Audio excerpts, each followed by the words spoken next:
우리는 종교개혁자 그러면은 그냥 흔히 루터나 칼빈 이 정도만 생각하고 있습니다. 그러나 수많은 종교개혁가들에 의해서 지금 우리가 이 땅에 서 있음은 부인할 수 없는 사실입니다. 잉글랜드의 종교개혁가 중 윌리엄 틴데일이라고 하는 사람이 있습니다. 이 사람은 성경을 연구하던 중에 마음속에 아주 강한 성령의 음성이 들렸습니다. 성경을 번역하여서 많은 사람들이 그 성경을 읽게 하라라고 하는 그런 음성이었습니다. 오늘 우리가 성경 참 많이도 가지고 있죠. 모르긴 몰라도 여러분의 집에는 보이는 곳에 또 보이지 않는 곳에 여러 권의 성경들이 있을 줄로 압니다. 그 참 잘 보이는 곳에 있으면서도 손이 타지 않아서 아주 깨끗한 성경도 있을 것이고, 늘 하루에 몇 장씩 성경 보면서 때가 묻은 그러한 성경책도 있을 것이고, 구퉁이에서 먼지가 뽀얗게 앉아서 그냥 자리만 차지하고 있는 그러한 성경책도 있을 것입니다. 말씀이 없어서, 성경이 없어서 못 읽는 시대는 아니라는 거죠. 또 성경책이 혹시라도 보이지 않더라도 온라인상에서도 얼마든지 찾으면은 성경을 읽을 수 있는 그러한 사이트도 많이 있습니다. 그런데 이 당시 지금 윌리엄 틴데일이 그렇게 말씀의 은혜를 받고 성령의 음성을 들었던 그 당시에는 성경이 그저 라틴어로만 기록이 되어 있었어요. 일반 사람들은 그 성경을 읽지를 못했습니다. 사제들 외에는 아무도 성경을 읽을 수가 없었습니다. 자, 그 성경을 일반인들도 읽을 수 있도록 영어로 번역하라라고 하는 주님의 지시를 윌리엄 틴데일이 받았다는 것입니다. 그럼 번역하면 되죠. 그런데 문제가 있어요. 뭐냐? 그 당시에는 성경을 영어로 번역하는 것이 금지되어 있었던 시기였어요. 만일 성경을 번역한다면은 그것은 이단 행위로 간주가 되어서 화형에 처하게 됩니다. 자, 그래서 그는 영국에서는 성경을 번역할 수가 없다라고 하는 것을 깨닫고 1524년 독일로 이제 망명을 합니다. 그리고 독일에서 비밀리에 신약 성경을 영어로 다 번역했고 1526년 번역하여서 인쇄된 성경을 비밀리에 이제 영국으로 들여왔습니다. 영국 정부는 그 성경을 모두 다 수거해서 불태워 버렸어요. 그렇지만 그는 결코 포기하지 않고 1529년 벨기에로 또 이동해서 구약 성경을 번역하게 됩니다. 그런데 그러다가 1535년 그의 친구인 헨리 필립스라고 하는 사람의 배신으로 체포되어서 감옥에 갇히고 맙니다. 무려 1년 6개월 동안이나 음산하고 그리고 어두운 감옥에 갇혀서 혹독한 추위와 굶주림에 시달리면서도 그는 이 성경 번역을 계속했고 1536년 10월 그의 나이 불과 42세에 감옥에서 목이 졸려 죽임을 당하고 그리고 죽임당한 몸도 화형에 처해지게 됩니다. 자, 여러분 이 말씀 역사에 있는 말씀인데 윌리엄 틴데일 그는 하나님의 명령을 따라서 성경 번역을 시작했습니다. 그런데 불과 42세의 나이에 순교를 당하고 말았어요. 윌리엄 틴데일은 분명 하나님의 명령에 따라서 성경 번역을 시작했는데 왜 그에게 그런 일이 일어난 것일까? 왜 그는 성경 번역을 완성하지 못하고 죽음을 맞이해야 됐을까? 그저 하나님께서 들려주신 음성에 순종했는데 왜 이단으로 몰려서 화형을 당해야만 했을까? 우리는 종종 이럴 때 이것이 정말 하나님의 뜻이 맞나라고 하는 의구심을 갖기도 합니다. 어떻게 하나님의 뜻대로 살려고 했는데 하나님의 음성을 듣고 하나님의 거룩한 말씀을 번역하여 많은 사람들에게 그 하나님의 말씀을 나누기를 소망했는데, 그렇게 하나님의 그 일을 감당했던 그 사람이 왜 뜻하지 않게 이렇게 젊은 나이에 목숨을 잃고 또 많은 사람들에게 손가락질을 당하고 더군다나 화형에 당하는 어처구니 없는 일이 벌어져야만 하느냐는 것입니다. 자, 성경에는 하나님께 순종하는 과정에서 어려움을 겪는 이야기가 참 많이 나옵니다. 예수님께서 누가복음 8장에 보면은 제자들과 함께 배에 오르시고는 호수 저편으로 건너가자 그렇게 말씀하시죠. 그리고 제자들은 그 예수님의 말씀을 듣고 갈릴리 호수 건너편으로 가고 있습니다. 그런데 갑자기 광풍이 불어서 제자들이 큰 어려움을 겪어야만 합니다. 자, 예수님께서 건너가자라고 하셔서 가는 길인데 왜 그렇게 큰 광풍이 불어닥쳐서 어려움을 겪게 되느냐는 것입니다.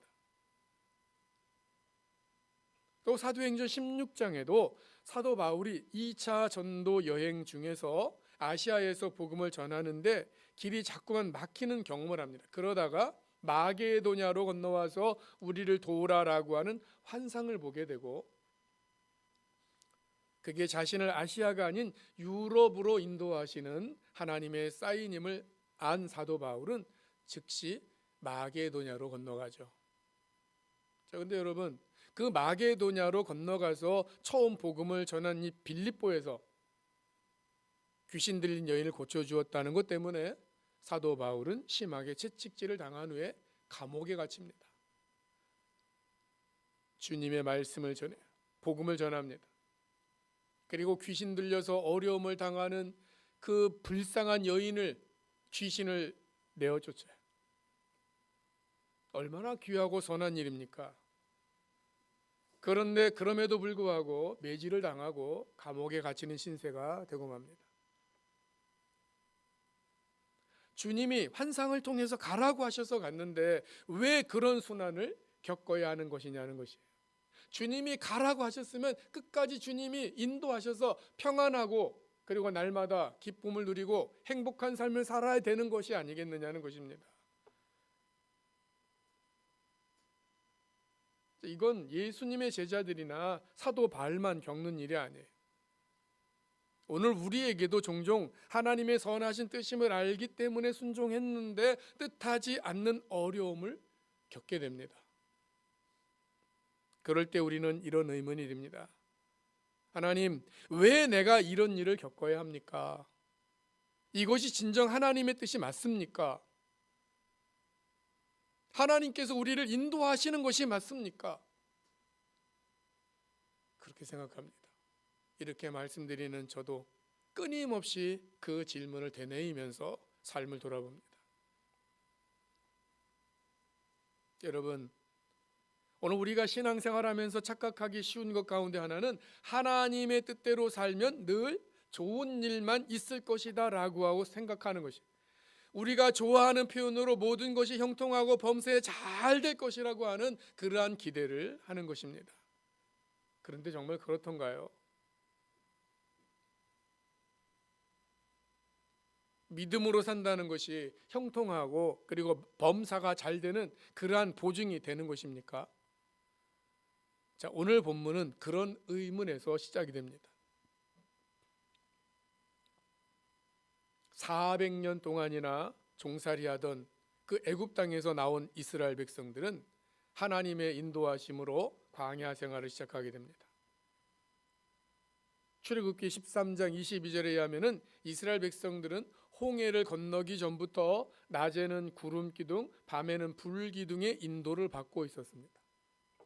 그리고 오늘 본문도 신광야를 떠나 르비딤의 장막을 친 것이 하나님의 명령에 따른 것이었다라고 분명하게 말씀하고 있습니다. 자, 분명 그들은 광야의 여정을 자기들 마음대로 선택해 가지 않았어요. 가고 싶은 곳으로 가지 않았습니다. 어디로 가야 하는지, 언제 가야 하는지도 모두가 다 하나님의 명령과 인도하심에 전적으로 의지해야 됐습니다. 그렇게 해서 지금 르비딤에 도착했습니다. 근데 르비딤에 와서 보니까 큰 위기를 만나게 됩니다. 마실 물이 없어요. 여러분, 마실 물이 없다는 거 큰 고통이죠. 요즘 우리는 물을 너무 마셔서 고통스러운 것 같아요. 저도 맨날 우리 집사람한테 듣는 잔소리 중에 하나가 물 좀 많이 마시라는 거예요. 물 좀 마셔라. 그저 손만 뻗치면 다 물이 있는데, 근데 여러분, 물이 없으면 어떻게 삽니까? 목마른 것은 두 번째 치고 음식물도 만들 수도 없고 타는 갈증 속에서, 고통 속에서 살아가게 될 것입니다. 그런데 지금 이 이스라엘 백성들은 평범한 곳에 있는 곳이 아니에요. 가정집에 있는 곳이 아니에요. 어디에? 광야에 있습니다. 광야. 그 광야에서 마실 물이 없다는 것이 얼마나 큰 위기요 고통입니까? 곧 죽음이 다가온다는 고통 속에서, 공포 속에서 살아가는 거예요. 제가 말씀드린 것처럼 물이 풍부한 지금 이 환경에서 살아가는 것, 그 쉽게 이해가 되지 않아요. 광야에서의 물은 말 그대로 생명을 보존해 주는 생명수입니다. 자, 이스라엘 백성들은 하나님께서 인도하셔서 르비딤에 도착했고, 하나님께서 장막을 치라 하셔서 장막을 쳤는데 그 장막 그곳에서 마실 물을 얻지 못했어요. 신광야에서 르비딤까지의 거리, 정확하게 얼마인지는 알 수가 없지만 대략 25km에서 40km 정도 사이라고 보고 있습니다. 자, 민수기 33장에 기록된 여정에 의하면은 그 신광야에서 출발하여 돕가와 또 알루스라고 하는 두 곳에서 머문 후에 르비딤에 도착했습니다. 하나님께서 인도하여 여기까지 왔어요. 자, 그런데 하나님께서 그곳에 진을 치라 하셔서 진을 친 그곳인데 그곳에는 마실 물이 없습니다. 그 사실을 안 이스라엘 백성들이 마음의 원망이 일어나기 시작했습니다. 오늘 우리와 우리 자녀와 가축들이 다 목말라 죽게 생겼다. 말씀드린 것처럼 하나님께서 인도하시는 길에도 시련이 있습니다. 때로 어려움이 있습니다. 하나님께서 인도하신다고 해서, 하나님께서 가라 하시는 길을 간다고 해서 아무런 문제도 없이 언제나 형통한 것이 아닙니다. 자, 오늘 본문, 이 본문의 말씀에서 이스라엘 백성들에게 닥친 상황은 평범하지 않았어요. 어쩌면 아주 극한 상황이라 할 수 있습니다. 지금 도착해서 장막을 쳤는데 마실 물이 없다는 것은 어쩌면 그들의 원망의 말 그대로 죽을 수도 있는 상황이기 때문에 그렇습니다. 만일 우리가 그런 상황과 맞닥뜨린다면 오늘 우리는 어떻게 해야만 하겠습니까? 이스라엘 백성들이 당한 그 위기 속에서 두 가지 태도가 오늘 본문에 등장합니다. 하나는 이스라엘 백성들이 보인 반응이에요. 원망하고 불평하는 것입니다. 더군다나 그 위기를 극복할 방법이 없다고 생각이 되자 모세를 이제 돌로 쳐서 죽이려고 합니다. 당신이 우리를 이리로 인도했으니까 이 모든 것이 당신 탓이라고 그렇게 원망합니다. 악감정이 생기는 거죠. 이건 단순히 모세를 원망하고 그리고 모세에게만 책임을 떠미는 것이 아니에요. 7절 말씀에 비춰보면은 그들은 하나님을 시험합니다. 7절 말씀, 하나님께서 우리 중에 계신가 안 계신가 하고 그렇게 시험해요. 계신가 안 계신가라고 시험했다라고 하는 것은 하나님께 당신이 우리 가운데 계시다면은 증명해 보라고 요구했다는 거예요. 우리도 이런 일 많이 당하잖아요. 허무한 일들, 내가 죽도록 일을 했는데, 죽도록 충성했는데 일이 잘 안 풀리고 생각했던 것보다 생각했던 것에 반대로 이렇게 현상이 나타나고 그러면은 기도하는 것이 아니라 푸념을 하고, 푸념하는 것이 아니라 하나님 원망하고, 왜 나를 이곳에 있게 하시냐고, 왜 나에게 이런 일이 있게 하시냐고 하나님이 살아계시다면 이럴 수 있느냐고. 자, 그들은 자기들에게 어려움이 없을 때는 불평하지 않았어요. 그리고 평안할 때는 하나님을 신뢰하는 것처럼 보입니다. 그런데 뜻하지 않는 어려움과 시련이 닥쳐오자 하나님을 의심합니다. 하나님이 정말 계신 거 맞느냐라고 의심합니다. 그러나 모세는 달랐습니다. 그 시련의 순간 어려움과 맞닥뜨리자 모세는 하나님께 기도합니다. 이스라엘 백성들이 마실 물을 찾지 못해서 목이 말라 갈급해 죽을 것만 같을 때, 모세는 로봇입니까? 모세는 목이 안 말랐겠어요? 모세도 그들과 똑같이 광야를 걸어왔고 그들과 똑같이 목마름을 겪어야 했습니다. 백성들이 목이 말라 죽을 지경에 이르렀다면 모세도 별반 다르지 않았을 것입니다. 더군다나 모세는 백성들의 원망 소리를까지도 들어야 됐고 백성들이 돌로 자신을 치려고 하는 그 위기도 겪어야 했습니다. 백성들이 겪는 위기보다 지도자인 모세가 겪는 위기는 더 컸습니다. 그때 모세는 그 모든 문제와 힘듦을 하나님 앞에 가지고 가서 기도합니다. 그는 자기 스스로 문제를 해결하라 하지 않았어요. 이것은 모세 자신이 해결해 줄 수 있는 문제도 아니잖아요. 자, 그 많은 백성들에게 마실 물을 모세가 어떻게 구할 수가 있겠습니까? 그래서 모세는 하나님을 붙잡는 방법을 택했어요. 모세도 함께 원망할 수 있죠. 정말 하나님께서 우리 가운데 계시는지, 하나님께서 우리를 사랑하시는 게 맞는 것인지 모세도 의심할 수 있고 불평할 수 있습니다. 그러나 모세는 자신에게 돌아온 책임의 무거운 짐을 하나님 앞에 가져갑니다. 그리고 하나님께 부르짖습니다. 여러분, 오늘 우리는 어떻습니까? 우리 앞에 위기가 닥치고 어려움이 찾아올 때 우리는 누구의 길을 따르고 있습니까? 물론 오늘 우리에게도 원망스러운 마음이 들 수 있습니다. 앞이 보이지 않아 캄캄할 때 나도 모르게 내 마음속에서 불평이 쏟아져 나올 수 있습니다. 그러나 그런 인간적인 마음의 동요나 감정을 따라 사는 것은 신앙인의 모습이 결코 아닙니다. 우리 신앙인은 세상의 가치나 방법을 따르지 않고 믿음의 길을 따라 살기로 작정한 사람들 아니겠습니까? 그 믿음의 방법은 모세와 같이 하나님께 기도하고 하나님께 맡기는 것입니다. 이스라엘 백성들은 출애굽 때 이미 하나님의 백성으로 구별되어서 하나님의 은총을 입은 사람들입니다. 아니, 오래전 그들의 조상 아브라함을 부르실 때부터 그들은 하나님을 신뢰하며 사는 하나님의 백성으로 부르심을 받은 사람들이에요. 그래서 아브라함도 갈 바를 알지 못하지만 하나님께서 말씀하실 때 하나님의 뜻에 순종했습니다. 그게 믿음의 사람이 사는 방법이기 때문에 그렇습니다. 오늘 본문의 이스라엘 백성들도 그래야 마땅합니다.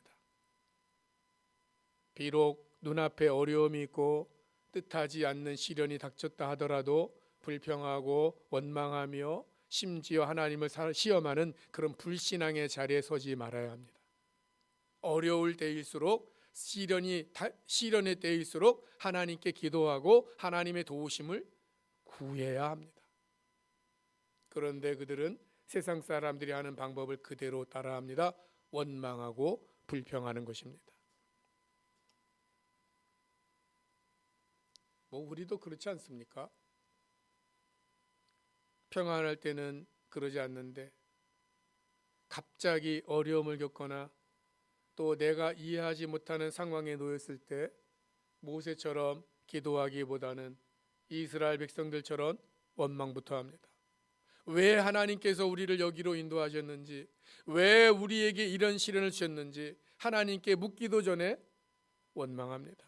또 하나님께서 우리를 시련과 어려움의 자리로 인도하시면은 하나님께서 계획하신 뜻이 있을 텐데 그것도 알아보기도 전에 먼저 원망부터 합니다.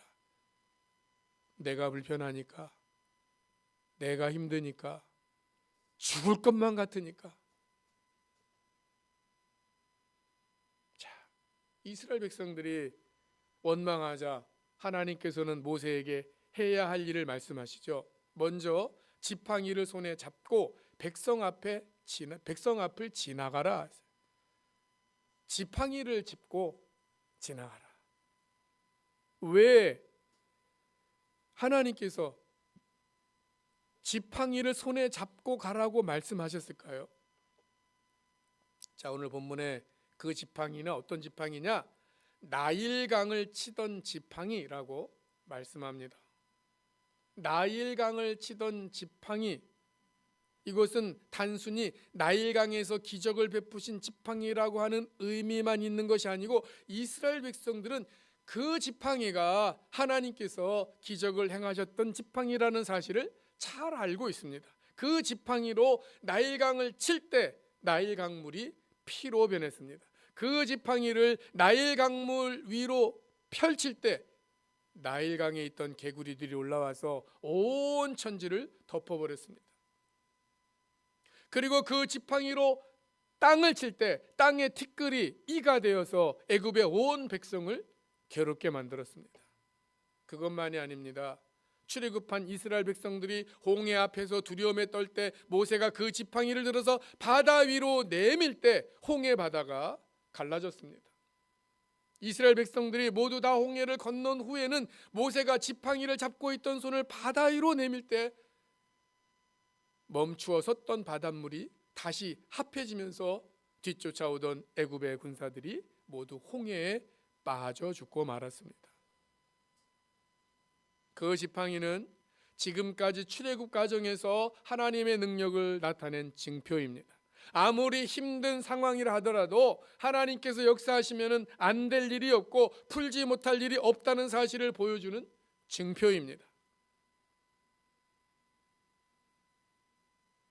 당대 세계 최고의 제국인 애굽에서 작고 힘없는 히브리 민족이 탈출할 수 있으리라고 누가 생각할 수 있었겠습니까?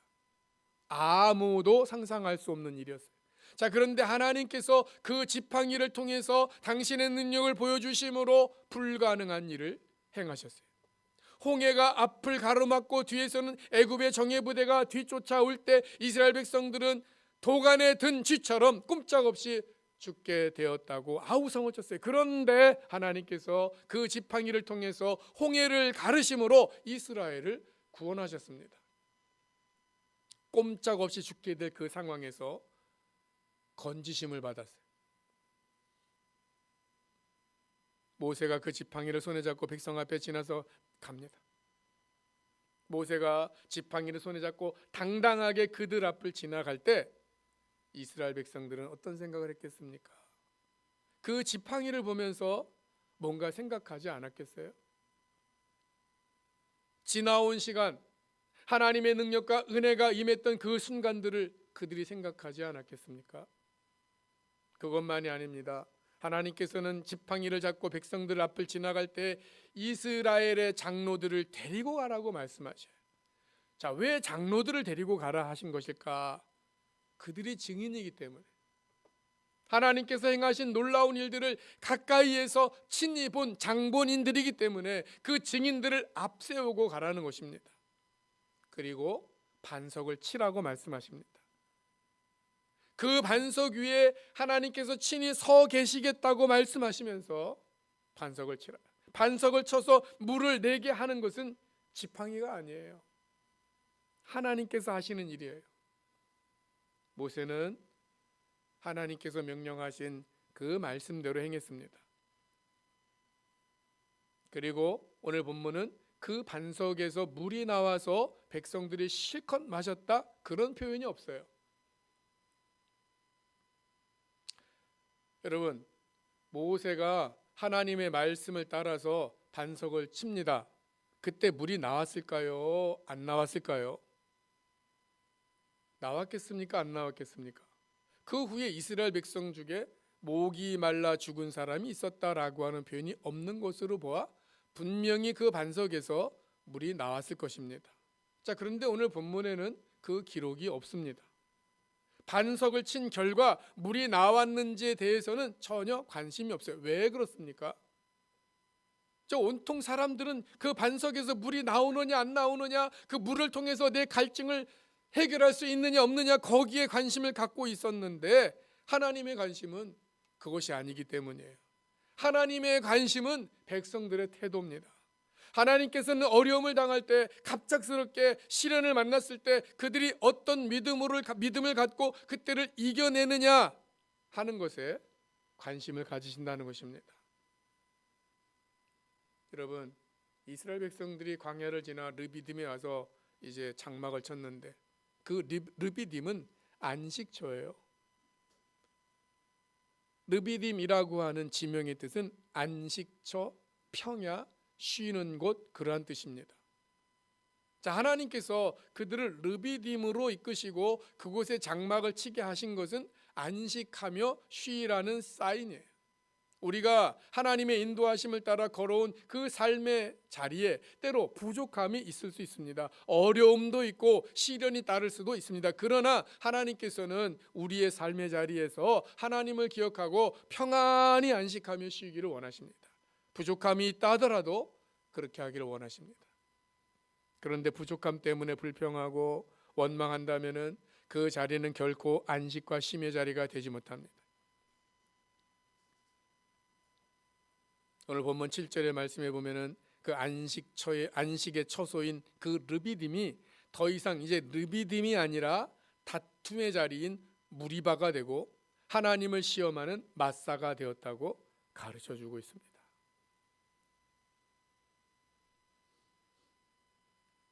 여러분, 하나님께서 당신의 백성을 르비딤에서 목이 말라 죽게 만드시려고 거기까지 인도하셨겠습니까?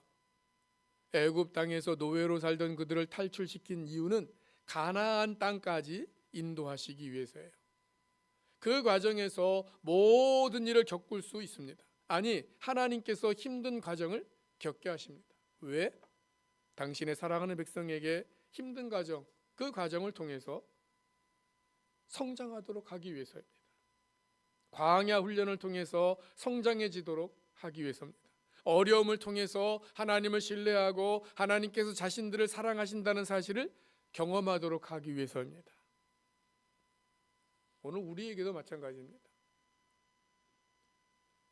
때로는 내 힘으로 감당할 수 없는 큰 시련의 자리로 우리를 인도하실 때도 있습니다. 때로는 마음에 불평이 생길 정도로 힘든 순간을 만나게 되기도 합니다. 때로는 전혀 이해할 수 없는 길로 하나님께서 인도하시기도 하고 때로는 숨이 벅찰 정도로 높은 산이나 언덕을 올라야 할 때도 있습니다. 하나님께서 그렇게 하신 이유는 우리가 지금보다 더 성숙해지기를 원하시기 때문입니다. 어린아이의 신앙에서 성숙한 신앙으로 그리스도의 장성한 분량이 충만한 데까지 자라기 원하시기 때문에 그렇습니다. 혹 우리가 그런 순간을 만난다면은 이스라엘 백성들처럼 원망하거나 하나님이 살아계신 건 맞나? 라고 하나님을 시험하지 말고 기도하며 하나님의 도우심을 구하며 이겨 나가야 합니다. 우리가 기도하며 부르짖고 하나님의 손을 붙잡을 때 하나님께서는 결코 우리를 외면하지 않으십니다. 우리에게 등을 돌리지도 않으시고 우리나 우리 상황을 모른 척 외면하시지도 않으십니다. 지난 시간 속에서 우리를 구원하시고 우리에게 은혜를 베푸신 하나님께서 오늘 시련의 때에도 우리와 함께 하십니다. 우리를 도우시고 우리에게 은혜를 베풀어 주십니다. 사랑하는 여러분, 하나님께서 인도하시는 길에도 하나님과 함께 걷는 길에도 시련이 있을 수 있습니다. 우리 힘으로 극복할 수 없는 어려움을 겪을 수도 있습니다. 우리가 그런 어려움과 시련의 때를 만났다면 그것은 우리를 더 깊은 신앙으로 이끄시려는 하나님의 큰 그림이 있기 때문이라는 사실을 잊지 말아야 합니다. 그리고 그 시련의 때에 하나님을 더욱 굳게 붙잡아야 합니다. 그러면은 그곳이 안식과 평안의 자리인 르비딤이 될 것입니다.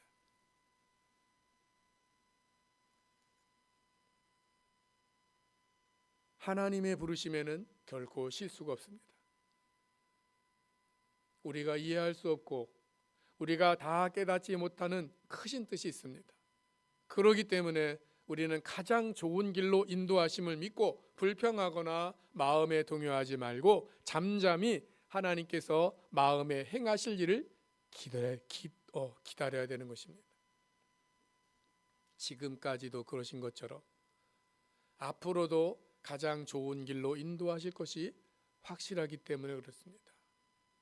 오늘 주님이 우리에게 허락하시는 이 귀한 말씀 속에서 우리의 삶의 모습을 잠시 돌아보며 안식의 자리에 있을 때 하나님을 더 바라보고 하나님을 의지하고 하나님과 동행하여 하나님의 거룩하심을 이루어나갈 수 있는 오늘 우리가 다 되어지기를 주님의 이름으로 축원합니다. 기도하시겠습니다.